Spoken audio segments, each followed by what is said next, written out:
Hi, I'm Yulia Panchenko and welcome back to my YouTube channel. In today's video, we're going to create black and white dramatic male portraits. And Bjorn is here with us today. He is an amazing model and also a great actor. Make sure check him on his Instagram. So for today's video, we're going to talk about lighting, about equipment that I'm going to use to create dramatic portraits, and also how to enhance these images in post. To achieve this type of images, we need to achieve high contrast ratio. So what high contrast ratio is the contrast between highlights and shadows. So basically we are going to create shadows on this side and highlights on this side. And to create highlights, I'm using a strip box modifier, and what it does, it narrows down direction of my light. And to control my light even more, I'm using a grid on top, so it won't spill where it's I don't need the light to be spilled, and it's not going to wrap around my subject's face. So it's really directional, and I can control my light. Since it's a softbox and we have a diffusion panel on the softbox, the quality of light is going to be really soft and nice. On this side, I have a V-flat and with a black side on it. So what that's going to do is going to add a negative feel. So we are going to fill in the shadows to add more contrast, to make our shadows darker pretty much. For the backdrop, I'm using a dark gray backdrop, and again, to create those dramatic look portraits, we need some darker background for the images. Pay attention to what Bjorn is wearing. He's wearing for today's shoot a leather jacket, and when we are choosing outfits for our dramatic portraits, we have to think about textures. So the leather jacket has really nice texture, the collar of the jacket has great texture, the sleeves as well. If you're going for a full or medium body shot, then jeans, if your model is wearing jeans has great texture. Also facial hair, that's another, that's also some sort of texture that you can add to the shot, and Bjorn has facial hair. As far as my camera equipment, I have a Nikon DSLR full-frame camera with a 105mm macro lens, and this is a spider holster that I'm using for my camera. For dramatic male portraits, I'm usually working with Rembrandt lighting, with split lighting, and short lighting. And if you want to learn more about lighting portrait style, check on the link. And if you want to learn about photography in general, check out my photography master courses with the links in the description of this video. Okay, so let's start from poses first, and I really like how you're sitting already. So it's really easy to work with models or actors, and Bjorn is a model and an actor, so double luck for me today. Yeah, just sit how you are, and you can even position your arm or hand closer to your face. Yeah, that's perfect. Now Bjorn is positioned kind of 45 degrees in relation to the camera, and my light is completely on the side to the side of him. All right, so let me do my first shot, and I'm going to tell you what camera settings I'm using. Okay. First, I'll turn on my lights. Okay, just like that is perfect. Hold it. Okay, so I'm going to move my light actually to the side.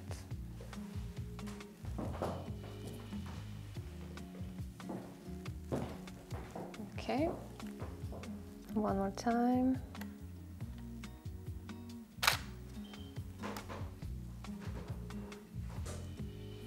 Very good, and one I'm doing test shots right now, just to see how the light works. Okay, I think that was better. And one more time, Bjorn. The same pose. So tilt your face a little bit more.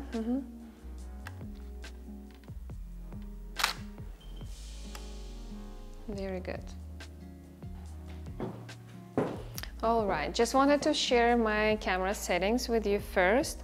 I'm shooting with shutter speed 200 of a second. My aperture is 11. My ISO is 125. So that's the camera setting I'm going to use throughout the session. Now I like the pose, position of my light. I'm just going to work a little bit on that to achieve exactly what I need, and we will continue from here. So Bjorn, if you can tilt your face a little bit more right there. Perfect. And let's do it one more time. 1, 2, 3.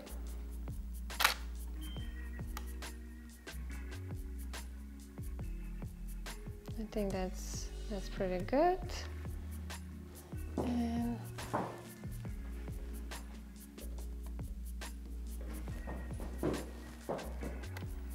just want to compare. Okay, perfect. So now let's take a look at the image. This is a Rembrandt lighting. We have a nice triangle on one side of his face that is in shadow, and the triangle is under his eye. So one side is in shadow and another one is nicely highlighted. So this is what we also call short lighting, because the shadow side is facing the camera. And I also like the contrast ratio, the ratio between my highlights and shadows. So I'm going to position my light to the side. And for this shot, Bjorn, I want you to face me completely, okay? So you start facing me, and then I will move you towards the light. Okay. 1, 2, 3. Perfect. And now you can even position your arm closer to your face, just to add more drama. Very good. Now I want you to turn slightly to the side.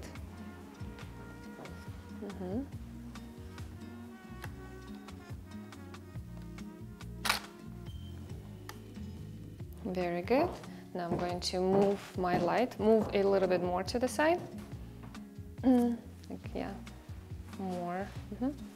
And I'm moving my light away to the position of the rim light almost. Okay. And we can also add hand to our pose, yeah. But facing, yeah. Chin up a little bit more, right there.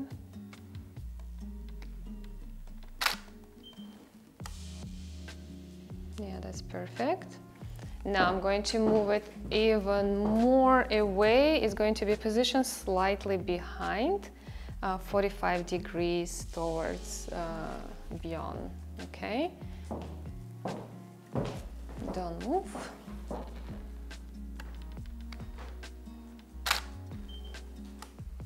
Oh, that's beautiful. All right. So by just moving our light away from our subject, we can achieve different dramatic type of portrait for male. What else you can do? You can also reposition your subject and go even more creative. So you can keep the light in the same position, but turn the subject even more away, and then you're gonna have less highlights, I would say.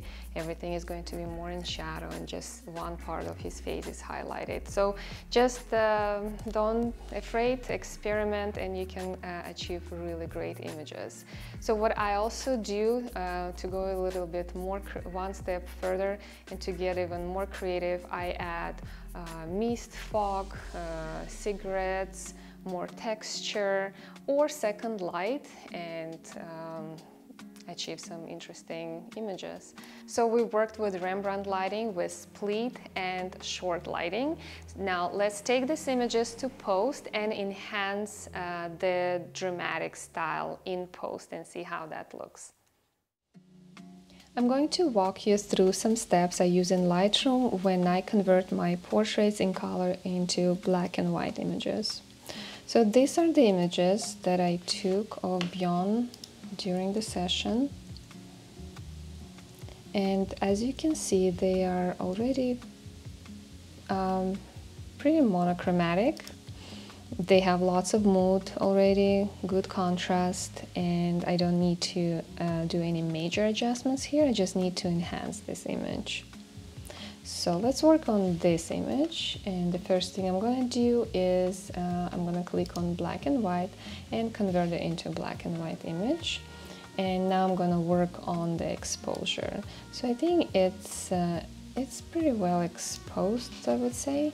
I will just increase my contrast here and my highlights. So I have to work on my highlights for this image. I think the highlights are a little bit too high, so I'm going to decrease my highlights a little bit, and shadows to make it even moody, and to add contrast I would bring shadows down. But if you want to see more texture, you can always bring your shadows up, just increase your shadows.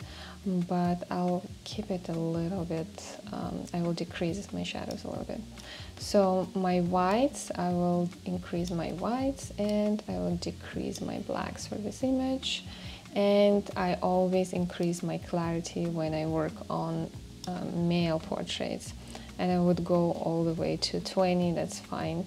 And that will bring all the texture in the image, texture of the facial hair, of the watch, of the jacket, so it looks pretty nice, and all the highlights will pop as well.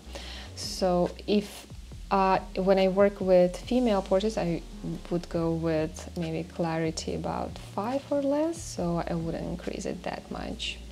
But with male portraits, I'm fine with that. And if you want to add a little bit of vintage-ish look to your images, you can also go ahead and increase grain, add some grain to your image. So let's add a little bit of grain.